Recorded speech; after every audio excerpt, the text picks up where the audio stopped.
the problem, once Nixon took us off any semblance of a gold standard, because of course, as you know, it wasn't really a gold standard. Yeah, exactly. I mean, at that time, you have to remember that, I mean, I can remember I was in graduate school in the 60s, and it was pretty clear the Bretton Woods system was breaking down.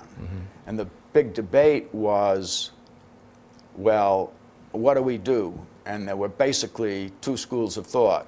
One was, we just go to floating rates. That's a great system, let the free market decide. And of course, everybody assumed that that would be done on the basis of trade balances. The idea that the capital markets would be dictating the exchange rates didn't really occur to anybody, let alone the idea there'd be all these traders with computers, et cetera, et cetera. It was just, you know, if floating rates, trade balances, it'll work out with the right exchange rate. Like it did under the classical gold standard. You're talking about trade balances, not capital markets. Right, exactly. And then the other argument, basic argument, was we'll raise the gold price.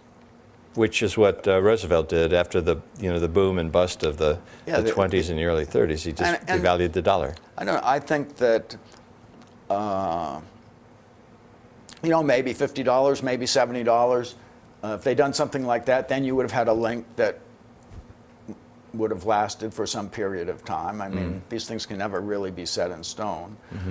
I think going back to World War I, which basically resulted in so much debt being issued that the old parity of 2067 was really no longer sustainable.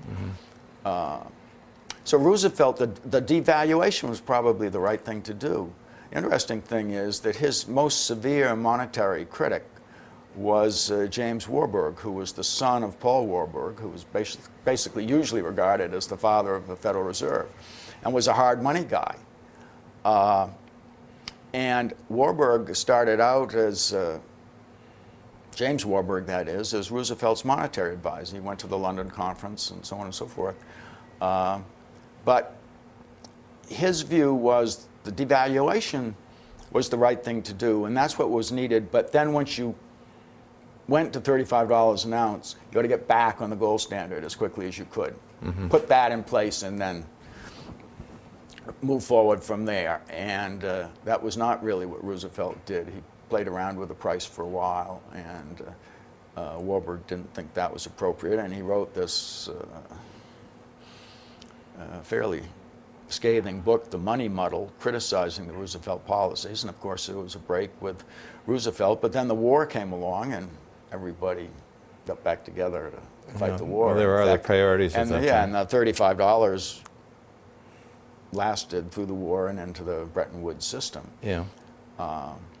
And as I say, but I can remember very well in these debates in the 60s, the argument floating rates versus raising the gold price.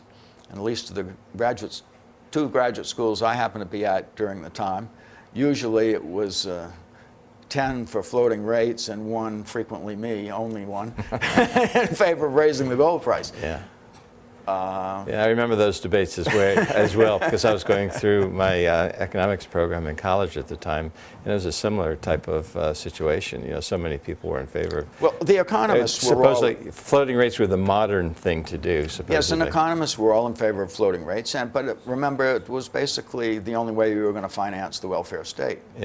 And at that time, it's kind of a free ride. I mean, you can go along issuing paper money if you do it at just a moderate rate for quite a while before you get into the kind of problem we're in today. You know, that we could have postponed this problem if we'd been a little more cautious and issuing more debt, more money. And but less promises. At some point, I mean, this is just the history of paper money. Somebody today at the conference mentioned Andrew Dickson White's Fiat money inflation in France.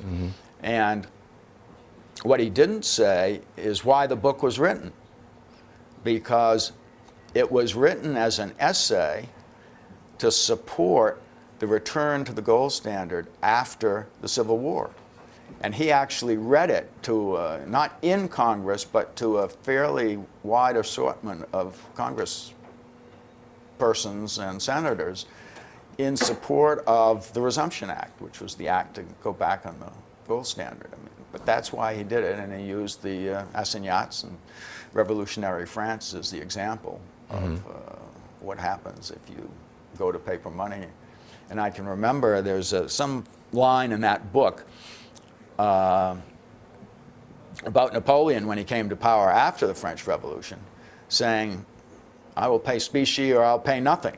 Yes. And putting France back on a gold standard, and despite Napoleon's defeat subsequently, France really on gold standard didn't suffer terribly badly. Yeah, we just did a video for the GoldMoney Foundation on this very point, fiat money inflation in France, and we actually used that quote from Napoleon, and they were on a gold standard from the time that he was assumed, the position of emperor in 1800 until 1914. It had a very stable currency.